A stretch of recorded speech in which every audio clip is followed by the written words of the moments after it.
How's it going, everyone? Welcome to the Avoid the Fish YouTube channel. Today I'll be talking about the HMS Cossack, a Tier 6 Royal Navy destroyer in the game. But I'd ask you, if you do like this video, to hit the like button and also subscribe to the channel, because I'll keep trying to pump out videos every 2 or 3 days for you. So far I've only done premium ships, but I will be branching out and doing a few tech tree ships after this. So let me know in the comments what ship you'd like me to review next. Like always, we'll have timestamps, or I'll have timestamps in the description below, so if you want to jump around, we'll do some history, we'll do a statistical analysis, talk about the commanders, I'll show you my build, and then we'll get into the gameplay. Jumping right into the history, the HMS Cossack was a tribal class destroyer that was named after the Cossacks, people of the Russian and Ukrainian steppe, and she became famous whenever her captain, Philip Wien, boarded the German ship, the Altmark. And what happened was the Grafspee, the ship that I talked about in the previous video and did a review on, the Grafspee had done its commerce raiding and had taken several prisoners from the British Merchant Marine, and it had offloaded those prisoners into the Altmark, this German supply ship, and the supply ship was taking them back to Germany to be interned for the rest of the war. But anyways, the British intelligence found out about this, and even though the Altmark was in neutral waters of Norway, and both the German and the British countries wanted Norway to join the war on their side, the Admiralty gave Philip Wien the go-ahead, and he went after the ship with his destroyer, the HMS Cossack. And the Altmark, they were in this fjord in Norway, and the Altmark, the German ship, tried to ram the Cossack into basically the fjord wall, and the Cossack just barely squoze past, and was aided by some ice there, and so she squoze past the Altmark, and then they sent a boarding party aboard, and ultimately 8 Germans were killed, but 299 British sailors were freed. And that's kind of where the fame of the Cossack and also Philip Wien comes from, although Philip Wien would go on to do greater things. The other notable part of the Cossack's history is that she aided in chasing down the Bismarck. She was a part of a destroyer squadron that launched torpedoes at the Bismarck, but ultimately no hits were scored from those torpedoes. But she was part of that chase as well. And then ultimately the Cossack was sunk. When she was escorting a convoy from Gibraltar to the United Kingdom, she was torpedoed by the German submarine U-563. But that was her fate. But her most famous incident was with Philip Wien, who we'll be using in our build, in the Altmark incident. So that being said, we'll jump on to the statistical analysis, in which we'll be comparing the Cossack to the other Tier 6 destroyers from the tech tree, not any other premium Tier 6 destroyers. But we'll kind of jump through these. I have cherry-picked some stats just to give you an idea of the ship, but remember that stats can only tell you so much. A lot of it has to do with the feel of the ship and how it actually plays, not just what the numbers are around it, although the statistics do play an important part. So health pool, it is the largest without any hull upgrades. Of course, you can't get the hull upgrade for the Cossack, but for the other tech tree ships, you can. But at 14,800, it just barely edges out the base Moss, and then the Akatsuki is relatively weak compared to it at 11,600. We'll jump into the torp layout and damage. The torps are pretty powerful. They're edging out the Akatsuki. Once again, the Akatsuki can have torp upgrades though, where the Cossack cannot, and the Cossack only has a 1x4 launcher, so you can only shoot 4 torpedoes at a time, where the Akatsuki can have 9 torpedoes in the water at a time. So just kind of remember that. 4 versus 9, even though you have more damage coming out of the Cossack, the Akatsuki has much more torpedo damage output. Same thing with the Benson. Even though that you only have 11,700 damage per torpedo, 2x5 launchers, you can get 10 torpedoes in the water, and ultimately, you get over 100,000 damage there. Where with the Cossack, you get less than like 70,000. So keep that in mind. Just make sure that you don't believe that the torpedo damage means this is a torpedo boat. It's more of a gunship. But anyways, max speed. The Cossack's slow compared to the rest. It's not slow compared to other ships in the game, but at Tier 6 destroyers in the tech tree, it's the slowest, along with the Jervis at 36 knots, with the fastest of the tech tree being the Minsk at 43 knots. And then armament-wise, it has smaller guns than most of the other ships, but they also shoot very fast. And it has a secondary armament, which I don't show here. Not that you're going to count on that secondary armament, but it does hit occasionally. Kind of nice when you're in a battle with another destroyer or anything up close. But the Moss has the biggest guns at 180 millimeters, and it also has 9 guns in total, where the Cossack has smaller on the 120 millimeter size, but there's only 6. And you make up for that with its fire rate. It fires very fast. And then the Benson, once again, it has 5 guns of 127 millimeters. So you see those being kind of undersized, but they're both kind of gunships. and you just got to make sure that you realize that that reload is going to make up for a lot of that damage, although each shot won't do as much damage as the Moss does. And then the torp range and speed, it's important to pay attention to the range. You don't have to worry about anything with range with the Cossack. You can hit torps at 10 kilometers. It's hard to. I didn't hit very many past like probably 7 or 8 kilometers, but you can do it. It has a 10-kilometer range, 62 knots. I always pay attention to the speed of the torpedoes too. The Akatsuki has 10-kilometer range with its base torpedoes, not the upgraded torpedoes, and a 59 knot speed, so that's kind of slow. The importance of speed with the torpedo is that once you see them as the ship that it's being launched at, you have less time the faster the torpedo is to react and try to dodge. And so the Benson with its 64 knot torpedoes, those aren't even that fast, but they do provide a little bit of a threat whenever you actually see them on screen because you have less time to react to them. And the Benson has a 6.4-kilometer range. Once again, the Benson isn't really a torpedo boat either.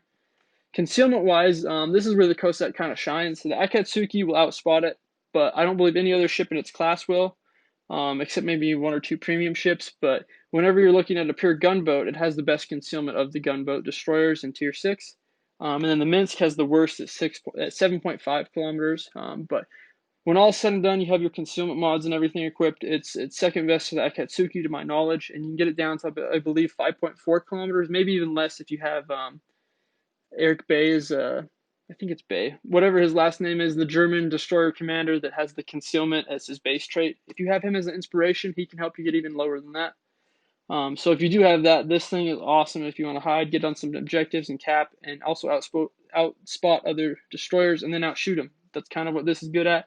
There are destroyers that have better guns than this and that will kill you and light you up, but this has kind of a balance of the two. But that's the end of statistical analysis. Once again, take all that with a grain of salt. It just kind of gives you some numbers to see how the ship will perform. But actually, it's whenever you get in the ship, what you do, how it plays in the game. So we'll get into that now, and we'll look at the commanders. So you really have 3 options with commanders. You can use Jean Jellicoe, he's the base commander for the British, but if you have Reginald Tyrwhitt or Philip Vian, those would be my 2 picks. Reginald Tyrwhitt's built more for torpedoes, where Vian's more of a gunship. Vian was also a captain of this ship at its most historic moment, the Altmark incident, if you were listening to the history section. So I went with Vian, but he's also the gunship commander, and that's kind of how I played this ship.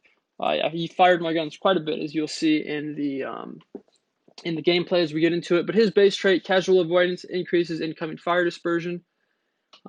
His second trait that I use, or his first trait, is quick fix, increases or decreases incoming splash damage. Then I use the concealment mod. Look at me now for trait 2. Glass cannon increases my precision and dispersion. It sacrifices a little bit of HP, but it is nice to hit more shots, so I went ahead and went with that. And then we use sidestep, which increases dispersion and also increases the range of the destroyer's main guns. But you do sacrifice some rudder shift time, but 10% off of like 3 seconds, it's not much. And then lastly, I used Rather Be Torching in his legendary slot. I think that's very valuable, especially if you're going to be shooting at like battleships from 10 kilometers away or inside a smoke screen, whatever you feel safer, whatever you have up at the time. You really want to start fires on those ships because you're not going to penetrate and do a lot of damage, maybe 200 per salvo.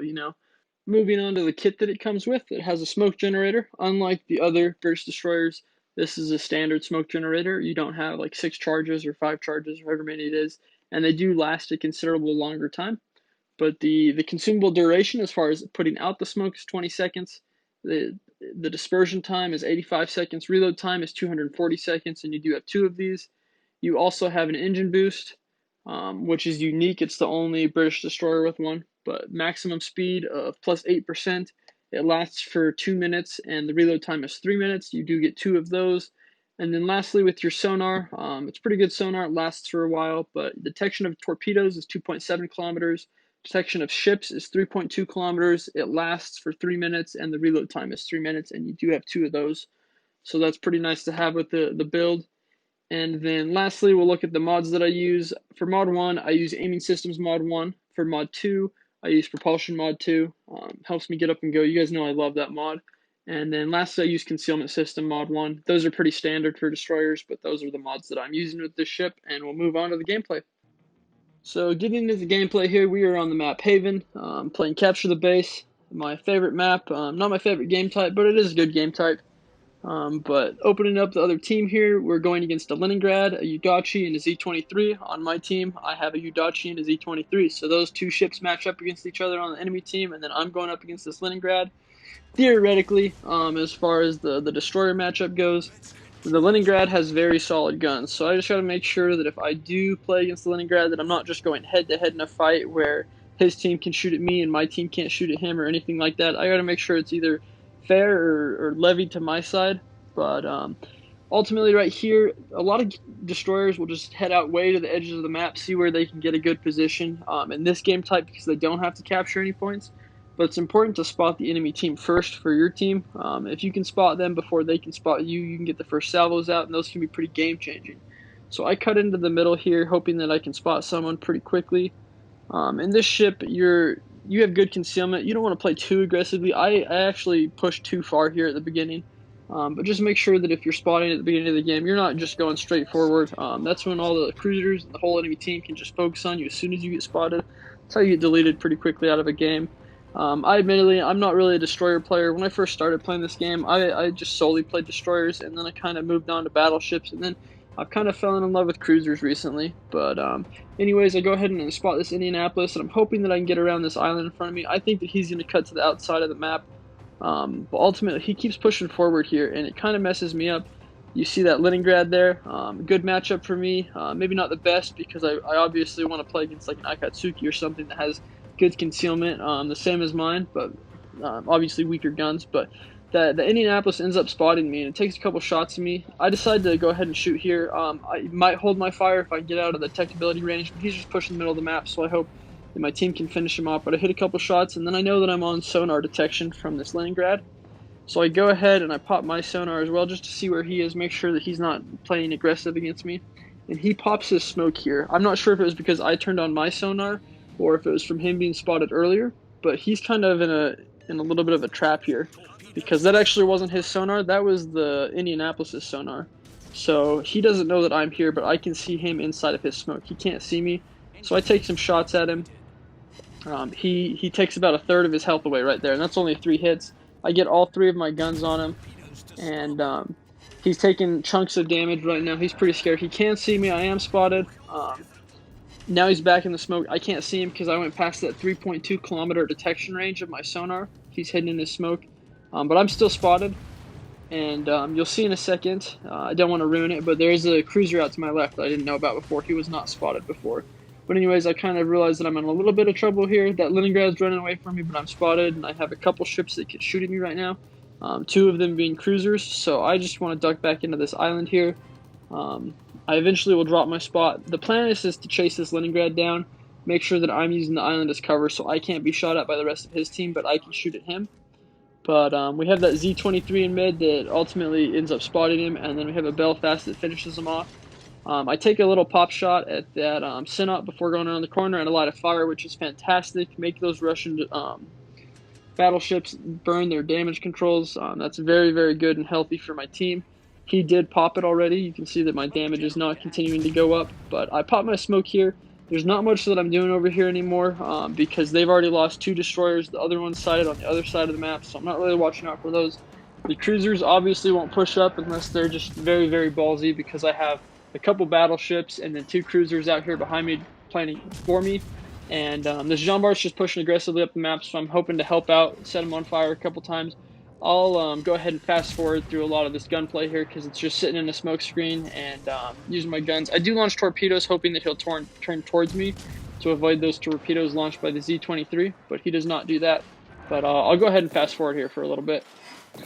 So as this Jean Bart's getting finished off, just shooting a couple shots. How I'm aiming here is that I want to hit his superstructure. I'm not trying to hit the base of the ship or anything like that, not the waterline. These small guns, you want to hit the superstructure, something that has less armor.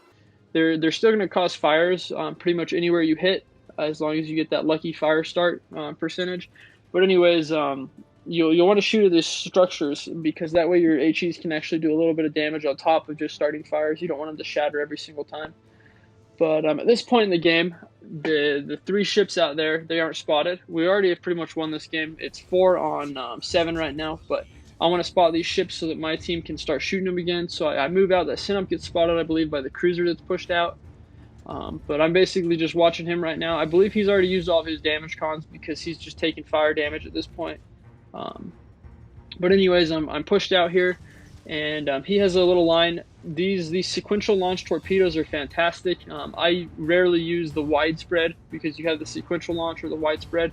I do mess up here. There's an island in front of me. I want to cut in front of it, but he's pushing up at the same time. I do get spotted by him, but luckily he's already fired, so I do have a little bit of time to fire and get away. So I start firing at him, and I start another fire there. Kind of nice. If he did have a damage con, he might have burned it before those torpedoes get there, but he sailed right into those torpedoes, and boom, he sunk. Those are high damage torpedoes. You hit all four, you'll take the majority of any battleship's health away, except for maybe like the Alabama that has the torp damage reduction of 50%, something nutty like that. Anyways, guys, that's pretty much the end of the gameplay. I'll give you my thoughts real quick as this match finishes and I pick up one more kill at the end. But the Cossack, it's a fun ship. It's a unique ship. There isn't really anything like it, in my opinion, at the Tier 6. Or really any ships that are quite like it in the game itself. But it's definitely a challenging ship to use. I think it's worth it if you enjoy playing these British destroyers.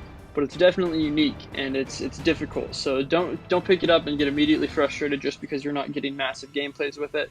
It's not really a destroyer that you'll knock things out of the park, you know, like 150k damage games. Occasionally you'll get one or two of those, but it's a difficult ship to play, but it's a lot of fun.